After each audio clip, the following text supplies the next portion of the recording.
আজকে আলোচনা করব বিসিএস সহ চাকরি জগতে লক সূচক থেকে অধ্যায়ে আসা যে প্রশ্নগুলো সেগুলো নিয়ে আলোচনা করব।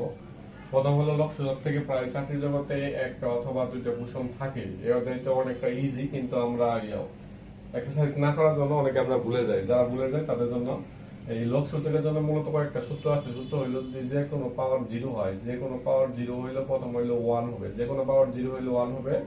যেখানে এটা আবার শর্ত আছে, কোন শর্তটা, যেখানে এ ডাজ নট জিরো, মানে এটা বলতে বোঝা যাচ্ছে যে জিরোর পাওয়ার জিরো ব্যতীত, জিরোর পাওয়ার জিরো ব্যতীত বাকি সব ক্ষেত্রে এটা প্রযোজ্য হবে। এক নম্বর সূত্র। দুই নম্বরের সূত্রটা হইলো আমাদের যে কোনো পাওয়ার যদি গুণ থাকে, গুণ থাকলে বেস এক হইলে পাওয়ার গুলো যোগ লেখা যায়। A to the power m, a to the power n সমান সমান লেখা যাবে a to the power m plus n. দ্বিতীয় সূত্র এটা হলো। তৃতীয় সূত্রটা হইলো যদি থাকে a to the power m half a to the power n, সেই ক্ষেত্রে কি লিখবো আমরা? যদি ভাগ থাকে, কখনো ভাগ থাকলে বিয়োগ হয়, a to the power m minus n. এই মূলত তিনটে সূত্র, এই তিনটে সূত্র দ্বারা আমরা এখন অঙ্ক করব। কি করব? অঙ্ক করব।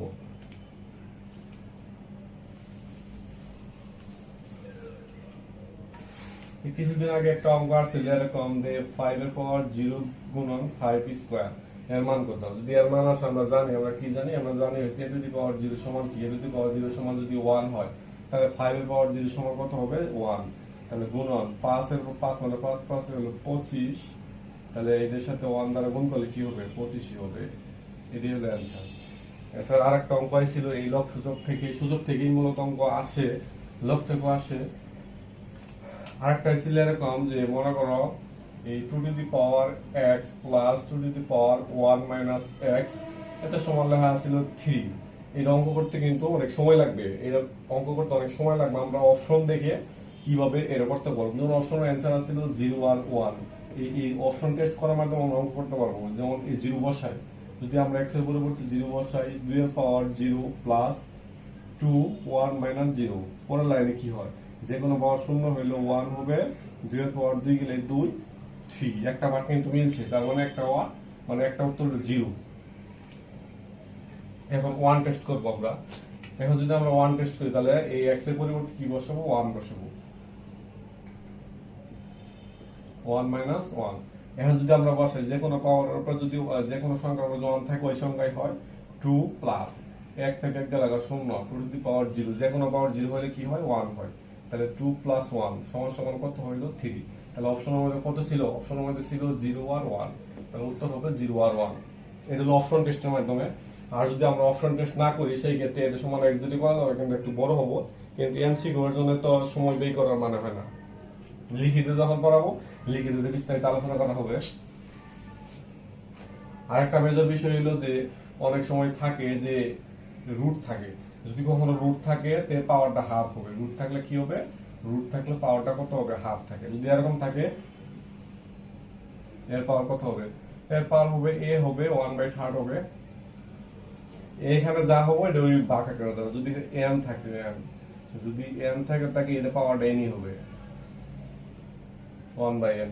ইনু যে সংখ্যাটা থাকবে, ইনু যে সংখ্যাটা থাকবে, এই সংখ্যা দ্বারা ইন কি ভাগ করবে ডাইরেক্ট। তাহলে যদি রুট থাকে হাফ হবে 1 বাই, এটা যদি 3 আছে তাহলে 1/3 আছে, n আছে 1/n। এই ক্রমে যে এই ক্রমে থাকলে যে কোনো না হবে। যদি এরকম থাকে 5 রুট x, তাহলে x পাওয়ার কত হবে? পাওয়ার 1/5 হবে। এইভাবে প্রত্যেকটা অঙ্ক আসে। অনেক সময় এরকম বেশি আসে। সূত্র হলো, এইটা হলো মেজর এই সূত্র। এই সূত্র জানলেই সূত্র দ্বারা সব করা যাবে।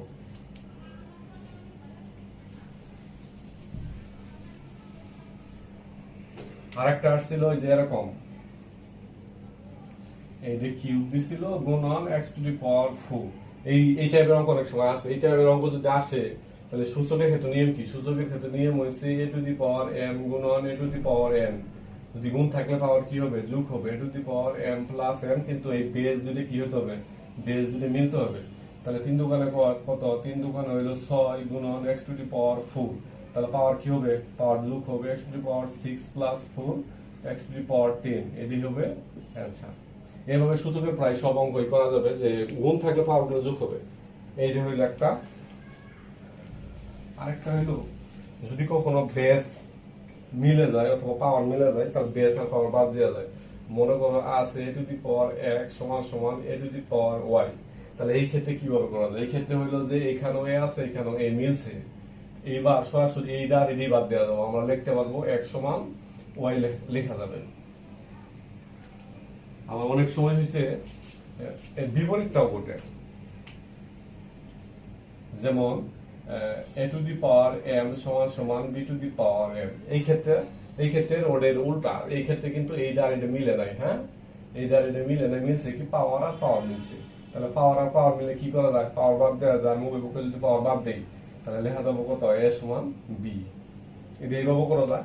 যদি এইভাবে কেউ না বোঝে যে এইভাবে আমি বাদ দিব না, তাহলে ওই ক্ষেত্রে